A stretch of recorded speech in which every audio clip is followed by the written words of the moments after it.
Okay, folks, buckle up. Get ready to go bananas. Yeah. Literally. You sent us this research paper and, well, let's just say it's a bit unusual. Nuclear power from bananas. Yeah, I know. Sounds crazy, right? But hey, that's what this show is all about, diving deep into the unexpected.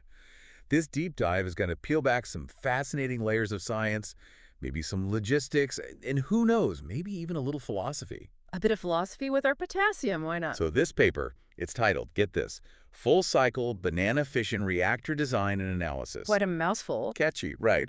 And the author is Dr. D. Kong. A real scientist, folks, not some internet hoax. Published in the Journal of Astrological Big Data Ecology. A peer-reviewed journal, adding to the intrigue. So today we're going full-on Banana Republic. We're diving into Dr. Kong's vision of a banana-powered world. We'll break down the science, the reactor design, the benefits, the drawbacks, the whole potassium-powered shebang. Before we get into the nitty-gritty, can you give us a sense of the energy landscape Dr. Kong is dealing with? Why bananas? Why not wind, solar, the usual suspects? Well, that's where it gets interesting. Dr. Kong doesn't just propose bananas as an alternative. He goes on a full-on rant. He calls other energy sources, and I quote, utterly inadequate and fundamentally flawed. Okay, so he's not holding back. Tell me more about this energy trash talk. What's got Dr. Kong so riled up about the current options? Well, he goes down the list. Fossil fuels, no-go, obviously, environmental disaster, morally bankrupt. Agreed. Can't argue with that. Wind power, too unreliable, too dependent on, well, wind. And don't even get him started on those turbines chopping up birds. Ouch. Yeah, not a good look. So what about solar? Surely harnessing the power of the sun has to have some appeal. Nope, not for Dr. Kong. He calls it inefficient, expensive, and visually unappealing. Visually unappealing. Really? Yeah, he even compares solar panels to vast, sterile deserts of silicon. Wow. Okay, so Dr. Kong is pretty much anti-everything when it comes to our current energy solutions. Which brings us back to our potassium-powered protagonist, the banana. What's so special about it in Dr. Kong's eyes? It all boils down to potassium-40, a naturally occurring radioactive isotope found in, yep, you guessed it, bananas. So we're talking nuclear power, but with banana. Exactly. Now, your average grocery store banana doesn't have enough potassium-40 to power, say, your toaster. Probably not enough for a banana smoothie either. But Dr. Kong proposes an enrichment process to create, and I love this term, fuel-grade bananas. Fuel-grade bananas. Okay, now we're talking. How do you even enrich a banana? Well, Dr. Kong, being the visionary he is, has designed what he calls a centrifuge. A centrifuge. Love it. It's a gaseous diffusion system, kind of inspired by uranium enrichment. So hold on, walk me through this. How does it work? So imagine rows and rows of bananas, each fitted with these permeable tubes. The potassium-40 gets filtered through these tubes, concentrating it from banana to banana, until you get the desired level of enrichment. So it's like a giant banana assembly line. But instead of snacks, we're churning out fuel-grade powerhouses. Okay, my mind is officially blown. Just how many regular bananas does it take to create one of these fuel-grade bananas? Well, Dr. Kong lays it out in table 21.1 of his paper, and the number is, get this, 194,000 regular bananas. 194,000. That's a lot of bananas. It is indeed. Okay, so once we've got our fuel-grade bananas, how do we actually turn them into electricity? That's where the banana reactor design comes in. Picture a massive pool of water, and there's this heavy-duty banana delivery sling that carefully lowers the enriched bananas into the water. Okay, I'm picturing it. The radioactive particles from the potassium-40 heat the water, which drives a turbine. And that generates electricity. Exactly. It's like a giant banana-powered jacuzzi. But instead of relaxation, we get clean energy. I love it. Although I can already hear the not in my backyard folks freaking out. A giant pool of radioactive bananas. Oh yeah, Dr. Kong addresses the NMBY issue head on, and let me tell you, he doesn't mince words. Oh, I bet. He calls NMBYs short-sighted, fear-mongering obstructionists. Whoa, strong words. Yeah, he basically says they're single-handedly delaying the inevitable banana-powered future. Okay, Dr. Kong is not holding back. So does he propose any solutions for dealing with these obstructionists? He believes the key is education. People are afraid of what they don't understand, so he proposes a massive public awareness campaign. Okay, I can see that. Catchy jingles, celebrity endorsements, maybe even a banana-themed mascot. A banana mascot. Now that's an image. He even suggests offering free banana bread baked with electricity generated by the reactor. Free banana bread. Okay, that might win some people over. But Let's talk safety for a second. We're still dealing with a nuclear reaction here, right?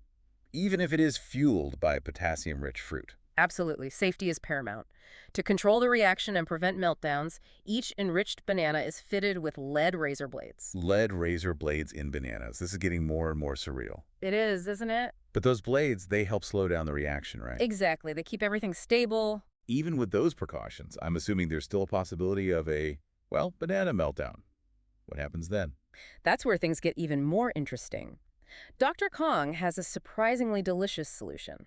Oh, do tell. An open-faced peanut butter sandwich, lightly drizzled with chocolate hazelnut spread. Wait, a peanut butter and chocolate sandwich. Seriously? Seriously. According to Dr. Kong, the spread acts as a kind of radioactive sponge. It captures and contains the unstable potassium. And get this, a light drizzle of chocolate hazelnut spread is proven to reduce the risk of meltdown by 98%. So in the event of a banana meltdown, instead of sirens and hazmat suits, we're reaching for peanut butter and Nutella. This is either genius or completely bonkers. Perhaps a bit of both. Okay, I'm sold on the science, or at least intrigued enough to suspend my disbelief for now, but let's talk logistics. Can we actually produce enough bananas to fuel this whole system? It's a valid question. Wouldn't this create a global banana shortage, leaving smoothie enthusiasts and potassium-deficient athletes in despair? Well, Dr. Kong has anticipated this very appealing concern. I see what you did there. He has a plan to dramatically scale up global banana production. Okay, how's he going to do that? Planting banana trees in every available patch of land. Not quite. He suggests leveraging existing banana infrastructure and optimizing the supply chain. Streamlining things, making sure everything runs smoothly. Makes sense. And of course, this involves, and I quote, working all night on a drink of rum. Well, that certainly sounds like a dedicated workforce. But seriously, how feasible is this massive expansion of banana production? Wouldn't it drive up the cost of bananas, making them a luxury fruit? But Dr. Khan's got a plan for that too. He proposes selling the smaller, less ideal bananas, the ones deemed unfit for nuclear purposes, to consumers at a discounted price. So the less-than-perfect bananas become the budget-friendly option, while the premium ones fuel our clean energy future. Exactly. It's all starting to come together. Yeah. But I have to ask, how much is this banana-powered utopia going to cost? Is it even economically viable? Excellent question. Luckily, Dr. Kong provides a detailed cost analysis in his paper, Table 21.3. And the numbers are, well, quite surprising.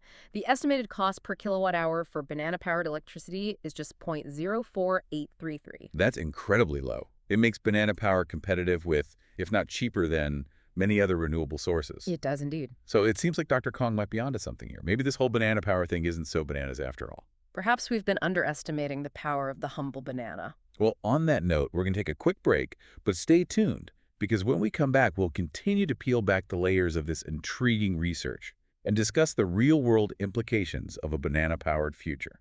We'll be right back.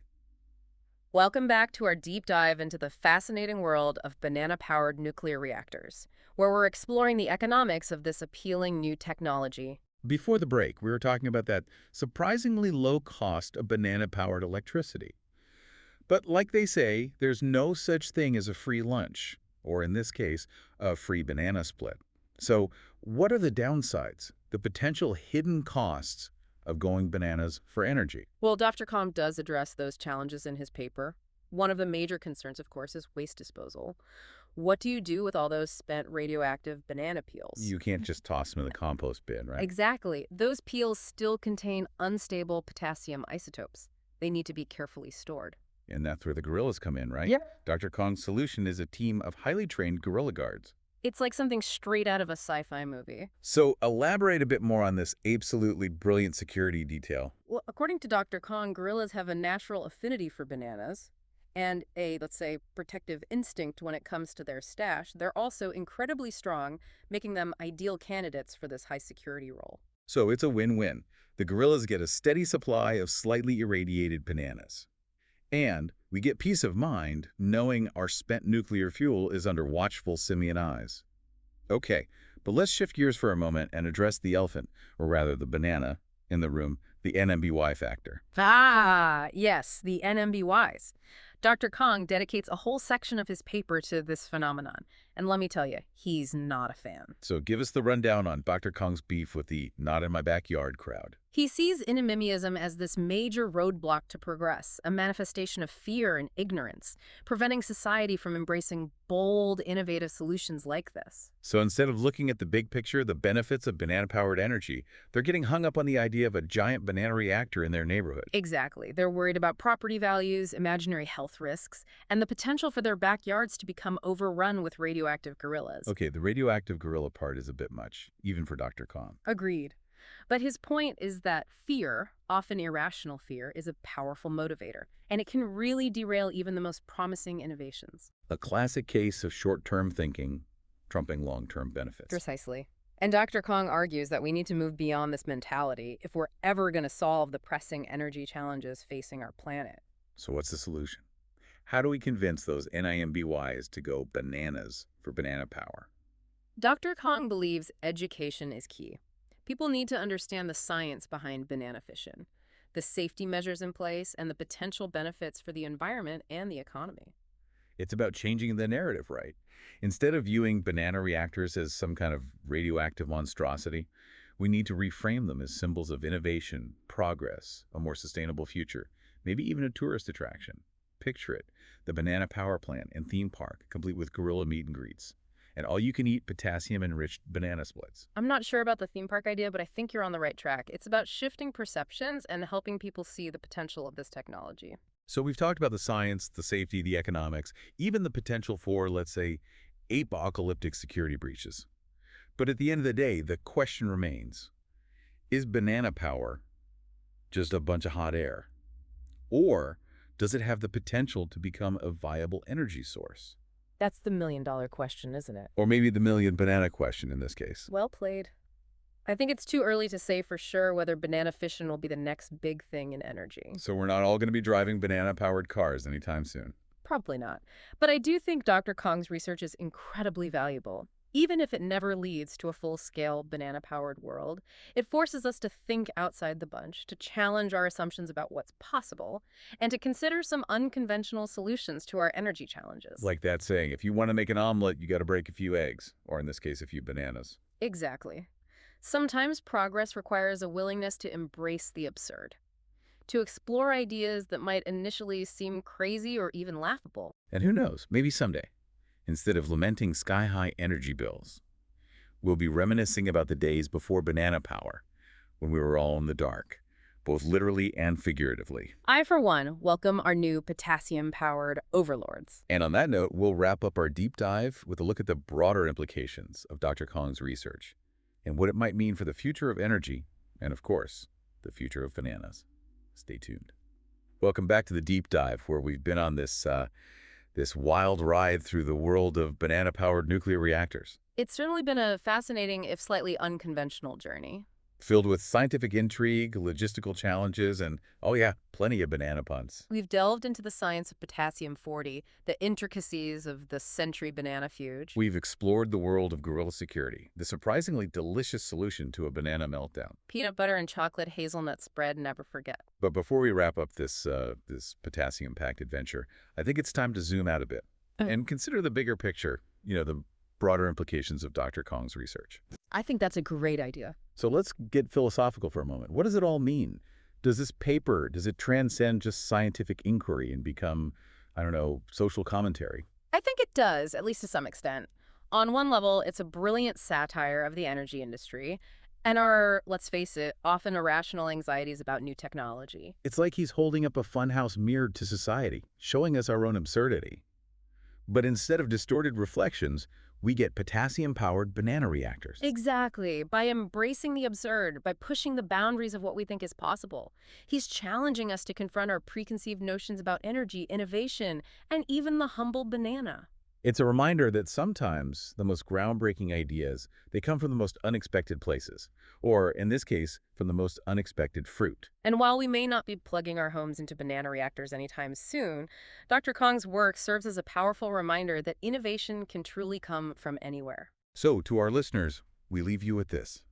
The next time you peel a banana, take a moment, just a moment, to appreciate its hidden potential. It might just be the key to a brighter, slightly more banana-flavored future. Thanks for joining us on this deep dive, folks.